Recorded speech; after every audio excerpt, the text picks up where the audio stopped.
देश की जनता जो है वो छात्र ही मानती है।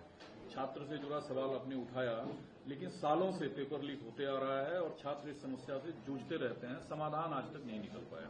नहीं, मैं छात्र तो अब नहीं हूँ। 2018 में मैंने अपनी पीएचडी सबमिट कर दी थी और मैं डॉक्टरेट हूँ, हालांकि अपने नाम में डॉक्टर लगाता नहीं हूँ।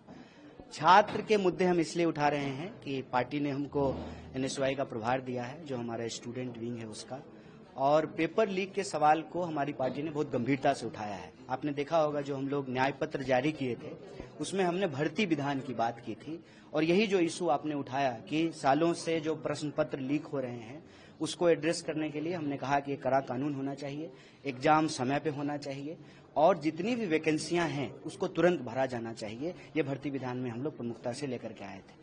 आज का सबसे ज्वलंत मुद्दा ये है कि आप लोगों ने भी देखा होगा, नीट का रिजल्ट आने के बाद देश भर में कई विद्यार्थियों की आत्महत्या की खबरें आई।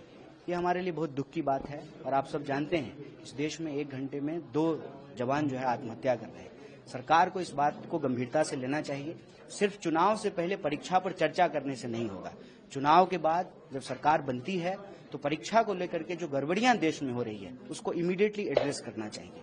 नीट का जहां तक सवाल है, इसमें 3 मुद्दे जो हैं प्रमुखता से निकल करके सामने आए हैं। पहला, बड़े पैमाने पे जो है धांधली हुई है, कई जगह पे जो है प्रश्न पत्र लीक होने का आरोप भी हुआ है, जैसे पटना में कुछ गिरफ्तारियां हुई हैं।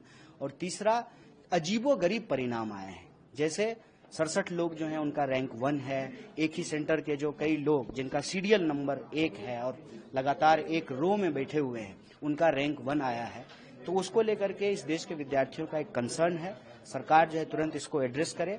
और कांग्रेस पार्टी ने, हमारे राष्ट्रीय अध्यक्ष ने मांग किया है कि सुप्रीम कोर्ट की निगरानी में नीट को लेकर के जो है एक निष्पक्ष जांच होनी चाहिए।